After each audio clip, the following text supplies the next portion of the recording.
So we'd like to start by asking your names and how long you guys have lived in Needham. I'm Mary Duhame, and I've lived in Needham for 71 years. My name is Roland Johnson. I lived in Needham for the last 88 years. James Turbane. I've lived in Needham for 81 years. I'd like to ask, how different is the town of Needham from when you guys first came here to what it is in the present day? There have been a lot the of big changes. difference, A lot of changes. Number one, I grew up over by the Pollard. And I lived in walking distance to the Needham Reservoir, Yeah. which there was no field there, just trees and woods. And we used to walk through the woods and pick blueberries and walk down and go and be at the pond and catch frogs and go fishing. And we were outside a lot. I think a lot more than the kids today are outside. Yeah. Do you think there's a reason why there are less people going outside today? Too much computer. Yeah. Too much having to sit down and have to study really hard when you can learn just as much outside of the house. Yeah. Especially the fresh air is really good for you. Yeah. What about you guys? Do you have any things to add on to the difference? Well, as it was, when I was growing up, right, what happened here was that there was all kinds of, like Mary said, there was all kinds of woods around here. Okay? Yeah. It was a wilderness, right? That's what I lived down at the foot of the Westry Hill over here, very end, right? And on both sides there's swamps down there, right? As it was, I used to go down there, we used to go hunting pheasants, shoot pheasants and ducks down there, And Rosemary Lake was loaded with so-called fish called pickerel. They're probably maybe about a foot and a half long on average. We down there catch all kinds of fish, right?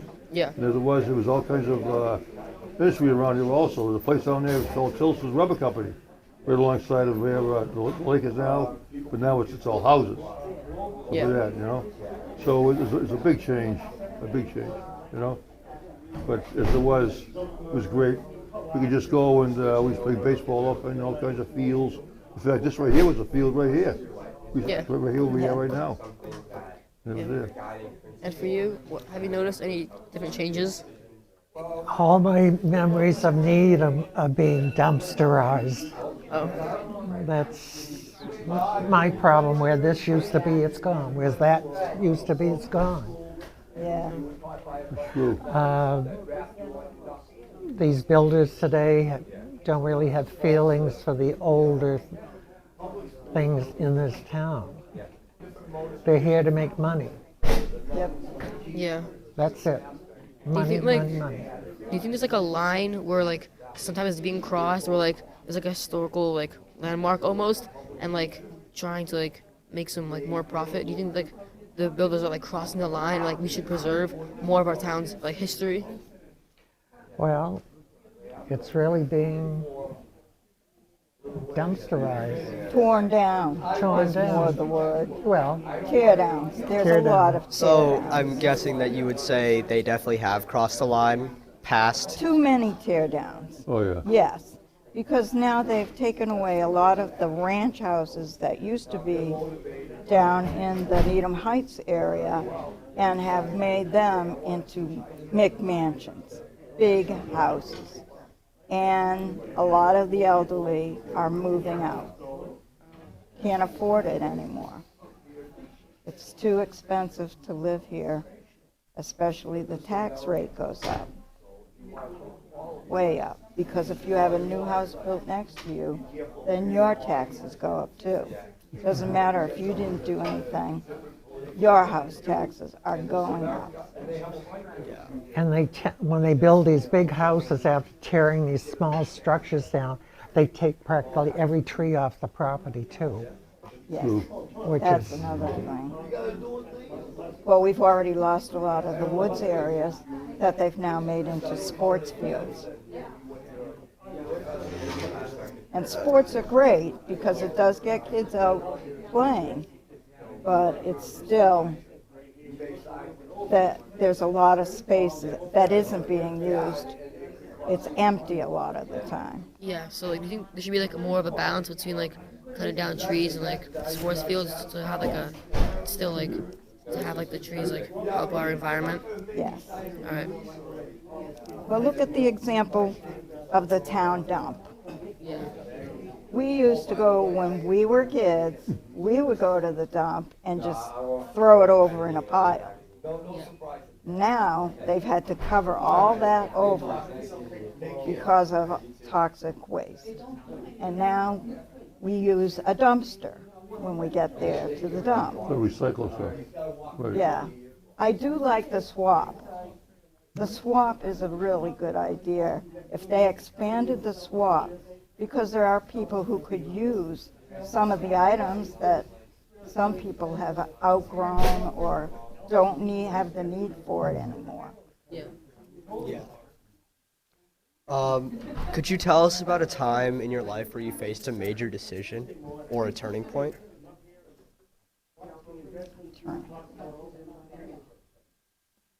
Well, I recently, right before the pandemic, had to sell my house because I had broken my hip, okay? And the recovery, even though it had been 3 years from the recovery of my issue, I could no longer do the shoveling or mowing the lawn, and so those things can get expensive. And someone had said to me, Needham is very expensive for doing those types of jobs as opposed to surrounding towns. Yeah. That was a big event. Right. Do you have any? Same thing. I say right now, I live by myself, right? And as is, you have to take care of yourself, right? So yesterday, what happened here was that he had a seminar yesterday, assisted living. I came down here, I was right, came down and listened to the talk there, right? And as it is, if let's say I was walking out the door here and some ice fell down, broke my hip like that, right? I probably had to go to an assisted living place, right? And the assisted living is not cheap, right? They were saying on an average, they're probably between $13,000 to $15,000 a month. That's a month. Imagine that. I'm retired right now. I don't even get that kind of money at all. So I don't know what that would ever happen. So right now, when I walk right now, I try to be very careful because you never can tell what's going to happen. Yeah. And you? Do you have anything to say? Well, I've been through a lot. After I got out of the Navy, I came home to Needham and run between my boss's house and my parents' house to take care of them. And, that was about 30 years out of my life. So it was a change. Major event. Sure was. Yeah. And I gave up a lot of stuff because I was the only child of my family, my parents, that stayed in the town here. And like as you move like through your life, like for your definition of success, like do you think that changed like instead of like meaning like, successful like financially or materialistically, do you think it's changed to like just like being healthier or happier in general? What do you think? Well, in my life, Yeah. okay, I had many jobs. Yeah. I worked at a hardware supply warehouse at one time, and then I worked at a company that did the cameras for the banks, and then I also worked for a company that is still current, which I worked for a bank. All right. And in between all that too, I also created my own part-time job, which my husband and I had a fishing business. Ooh. We sold fishing bait and tackle. And we did it for 13 years. And it was successful. But then you get to the point in your life where people start not feeling well. Yeah. And then it puts a lot of strain on one person to do it all themselves. And it got more difficult, and we had to finally close it down. Yeah. It seems like something pretty reasonable to do. But it was a successful business, Yeah. but it was a lot of work. Like, So if you're going to commit yourself to being an entrepreneur yeah. and doing your own business, you have to put a lot of time into it to get the rewards back. Yeah. I'm just curious. When you said closing down your business, do you mean like closing it or like selling it to another person? No, we closed it Down. down. And you said like your business is very successful. Like, do you have any advice for like younger people in the generation who want to be entrepreneurs? Well, you need to know enough about what you want to get into. Yeah. And if it is your hobby, that is a good start because you will want to put more effort into it. All right. As it was, I worked in the Public Works Department, town of Needham. I started way back in May 2nd of 1960, right? Yes. I stayed there until 42 and a half years later. Hey, and as it was, I put in water mains in hydrants, stuff like that, right?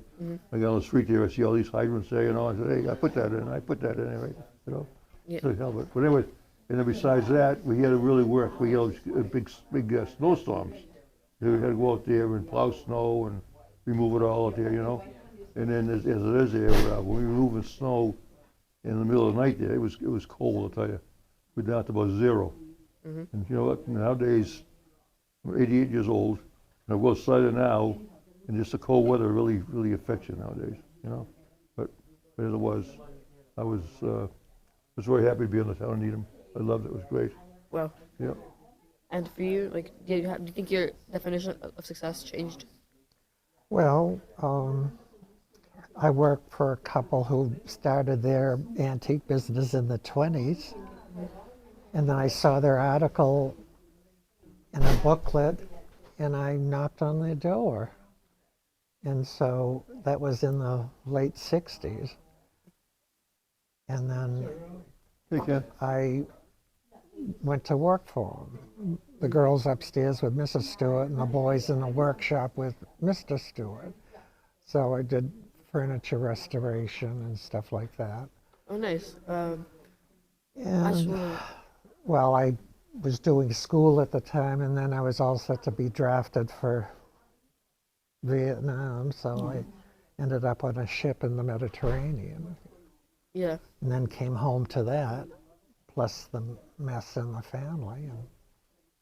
And my bosses said to me after 20 years, if you stay with us long enough, someday the house will be yours. Mm.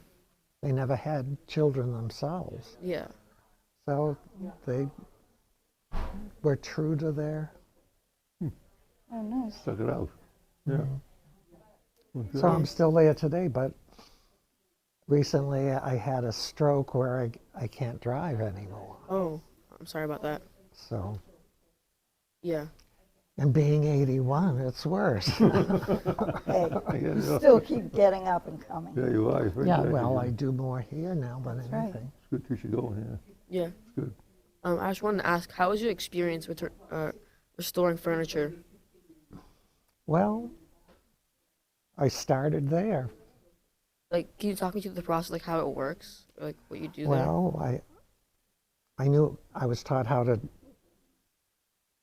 use a lathe, and the longest piece I ever did was a bedpost that was like 83 inches long. Oh wow. Putting a piece of wood on the lathe for that length, it's scary. Yeah.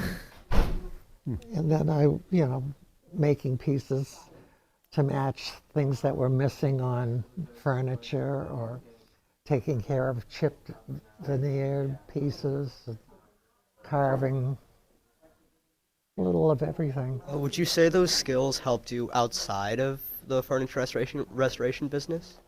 Well, dealing in the furniture too. I did some expensive shows for a while, and so I had a couple of friends who I did shows with, which helped. So, especially when they're running for 3 days in some other town, or Can you tell us about maybe an important person or a role model in your life, and maybe what things they taught you that stuck with you?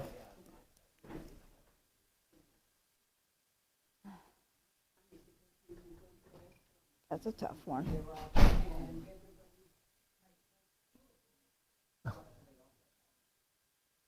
Yeah. what? Oh, well, my boss has made a dent in my life because Sydney was given up to adoption and went up to New Hampshire to be brought up by a couple. And the husband of that couple was an alcoholic, and he used to come home at night and beat up Ma. And he married a woman she went to Radcliffe, and she ended up as a proofreader for Harvard University Press. So that was the two different. Yeah. And somehow they made it and lasted their whole lives. Interesting. Well, another role model for me was I come from a big family. So both of my parents spent a lot of time doing a lot of different things. Because I come from a family I have 5 brothers and 5 sisters. Oh wow, it's pretty big. Yeah.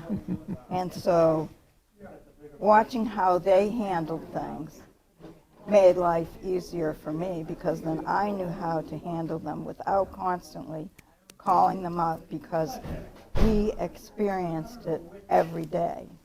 You know, something different would come up. Somebody would fall and break their leg or crack their head open and have to rush to the hospital. And back then, in the old days, you just had the Glover Hospital, not the BI. And it was a small hospital. And we always got taken there first. There was no question where to go. If you cracked your head open, just go to the hospital. Yeah. Today, it's a little different. Yeah, I also have an older brother and older sister, and I feel like I can also see like what they're doing, and like if they're having like any struggles with something important, I can always look back in their experience. So when I have to encounter it, it will be much easier. Right, right. Yeah. And that's plus, like, when you come from a big family too, and I'm the second oldest, Yeah. the issue is you see how to take care of younger children, as opposed to someone who doesn't have any younger brothers or sisters. Yeah. This is a little off topic, but like, do you think like kind of taking care of your younger siblings like helped you like maybe as a parent or something? Yeah, I would say so, yes. All right. I was going to say there, I got a Sunday school teacher. His name was Russell Page, right? And as it was, we used to go, naturally go to church every Sunday. But anyways, he used to tell us, how to stay out of trouble, as far as going girls there and not getting involved with sex, some of that, or anything like that, yeah. And eventually, what it was, he was my insurance agent for my car insurance, something like that, and I employed him also. He was very good. I looked up to him, because he did a great job. Yeah.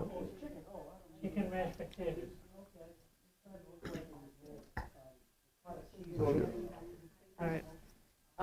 So next question we want to ask is, so since you already know how technology changed a lot, so we want to say like, do you have a memory where you like experienced your first like big piece of technology or something that was like a new thing? Oh, the big new exciting thing was all those video games. Yeah. Pac-Man Oh, yeah. and those kind of games. Yeah. My husband used to spend hours playing Pac-Man Yeah. and ping pong and tennis on the TV. because it was connected to the TV. Yeah. And that was something big, exciting, and new. And the other thing that everyone got a big experience from is when Yeah. cable came to town. When cable came to town, before, you used to just get 7 or 8 channels and never had movies on. Now you have so many choices Yeah. that it's almost like, how do you determine, what are you going to watch today? Yeah. Are you going to watch Netflix? Are you going to watch Prime? Are you going to watch Yeah. regular cable TV? What are you going to watch today? Yeah. It's sometimes overwhelming. Besides, it was free also. It was free. You had to pay for it. Nowadays, you pay $200-300 a month for it. That's To right. get it. Crazy. You know? TV was free back Nice. in It our was. day. That must We have been didn't really pay nice. for TV. Yeah. That was channels what? 2, 4, 5, 7, 7, 10. 10, and what's it, 38, 56. It All those was things. always 25, Yeah, 27. yeah. Yeah. Big change, big change. Big changes. Yeah. Have you experienced any like big shifts in technology? Well, after I left high school here, I went to School of Museum of Fine Arts, and I had to go to Tufts too and take a course at Harvard. You know, I didn't have much of a paycheck from the small jobs I had, but I got through it, and then all of a sudden I was all set to be drafted. So after all the schooling and going from that type of life to a life that was, you had to do what they want, it was quite a change. And you didn't have a choice either back No, then. no, I was all, You were were you drafted? I was ready to be drafted. Yeah. You didn't Because have a I- choice, guys. Yeah. You're in. Yeah, You're you had in to do whether it you like their it or way not. or no way, or you'd be step off the ship. But something new for you to learn too is, I have a grandson now who is in the military. He's in the Navy, and he did it because he asked me some questions, and also asked Roland questions about his experience. And the issue is, I told him, if you go in the Navy at 18 years old, you put 20 years into the Navy, you can retire at 38 years old. Who can do that? Not many people. And he thought about it. But also he wanted the experience, and he knew that it's expensive to go to college. So in order to go to college, what he did was, even while he was working in the military, he wound up getting his bachelor's degree in science. Nice. And now he's applying to try to get into med school to become a doctor. And you know how expensive it is to become a doctor. So being in the military helps you accomplish that if you're a hard worker and get good grades, because he is a hard worker and does get good grades. And he knew that his parents could not afford to send him to school. So that is an interesting outlook. But I do have a granddaughter who also was in the medical field, and she wound up going to Regis College. She got scholarships to go because she's smart too, and she worked hard and paid for her schooling the whole time with no help, and had paid off her student loans the same year she graduated. She is now a registered nurse, and she does private nursing, and she is enjoying it. That is something for her. she really wanted to do. What do you think our generation misunderstands about your generation, and vice versa? Well, I think the younger generation now has a lot of things more handed down to them, and you expect to get them. Back in our day, if we wanted something, you had to do an errand. You had to either wash the car, clean the dishes, Mow the lawn, mow the shovel lawn. the Yes, snow. yes. Mow the lawn, No do the choice. laundry. You had to do lots of chores before you would get any money to do anything. Well, I've noticed that young people don't even pick a penny up off the ground or street or anything. Right. You're kidding. I still do that. It's beneath Yeah, them.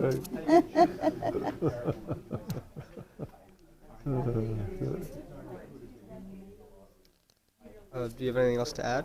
Or No, I just say that what happened here, when I come out of high school, I was 17 years old, and I wanted to become a game warden, right? So what happened there one day, I was over here in the Needham, in the Heights Common over here, and I was just sitting there one day, because I used to work in the drugstore over here called the Heights Pharmacy. As it was, 3 of my friends came by in a car, and said, what are you doing? I said, just sitting here waiting, getting ready to go to work, and later on this morning, right? So I said, why, what's going on? He said, we're going to join the Navy. I said, really? He said, you want to go? I says, yeah, let's go. And off I went. I joined the Navy, 17 years old, right? That's why I put in almost 4 years in the Navy. Well, I shouldn't say that. Almost 4 years active. I got out, and I was in reserves down in South Weymouth. And that's when there was a Naval Air Station down there. And I was a crew member on the planes. I was an ECM operator, which deals with radar and stuff like that, you know. So then what happened there is that they had a crisis. That's when the Cuban crisis broke out, right? And my enlistment was up also at the same time, so I got out. And as it was, the town asked me if I would go to school and become an engineer for civil engineering, right? So I went to night school for 5 years, 3 nights a week. Besides, I had to work every day also. I was married, had a family also, right? So then what happened there is I wanted to join the reserves again. So I looked at the Navy again, but the problem was you can join up, but you've got to start all over again. So then as it was, I heard about the Coast Guard. The Coast Guard, they were looking for prior people, veterans. And so I looked at that, and as it was, ready to start from scratch again, they gave me 2 stripes. That was higher than when I came out of the Navy. I put more 20 more years in there. I retired after 30 years altogether. Yep. I retired as a so-called E9 Master Chief. And that was my goal in life. Yeah. I never become a game warden. That was it. And that was it. But he is a fishing and hunting enthusiast. Yeah. He does like fishing. Besides that, they got the reservoir named down after me down at the reservoir down Dedham Avenue. Yeah. You go in, you know where the Fish and Pier is down there? They got a plaque on there, you'll see it. With his name on it. You'll see it, yeah. All right. We get the hell out of here. We gotta go. No. Yeah, it's 12:15. So I think like as like Needham changed, like were there any like annual events or like kind of like town traditions that you got that had that was in Needham? So, additions? Yeah, like what? or like annual Well, events. the 4th of July Yeah. has always been a great tradition. Yeah. They used to have much bigger, better parades than they have today. Yeah. We used to have a lot more companies that participated and made big floats.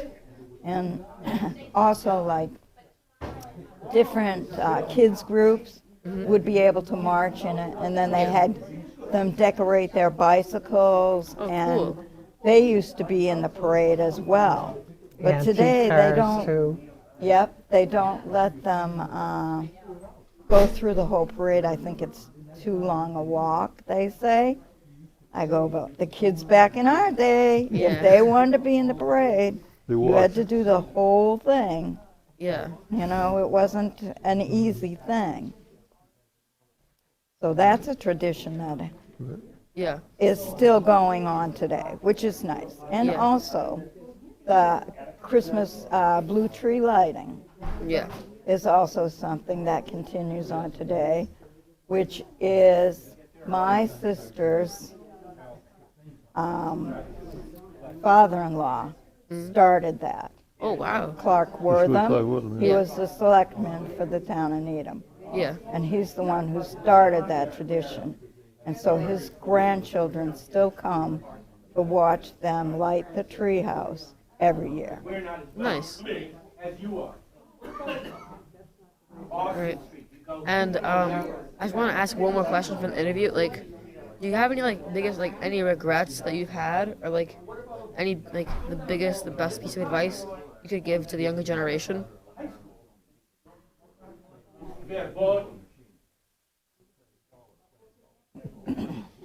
Well, here's some advice. Just be sure that what you choose in Yeah. life is something that you want to commit to. Yeah. If it's just something that you're picking up out of the air, that may not work for you. You need to know, at least have some kind of an idea. What do you want to do in the future? All Do right. you want to continue with a hobby, or is there something else that you need to learn and pursue a higher education to get to that goal? All right. All right? Yep. You guys have any like advice to add or And anything? it'll cost you too. Things are not free anymore. Yeah. Yeah. Unless you're smart Yep. and you go for all of the different grants that you can get in order to pay for your school. So there are many, many avenues. Don't just stick to one. All right. You have to go out and get apply for several. Yeah. Even if you don't think you might fit into it, do it anyway. Because that's the only way you're going to get enough money to help pay for schooling. And not just school, but the places where you live. Yes. And the Yeah. cost of just either rent or buying a place and surviving on. Yep. That was- All right.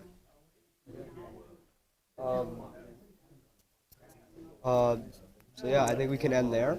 All right. Thanks for taking the time You're welcome. to do this today. It was nice meeting you guys. All right, nice meeting you Yeah. guys Good too. idea, yeah, right, yeah.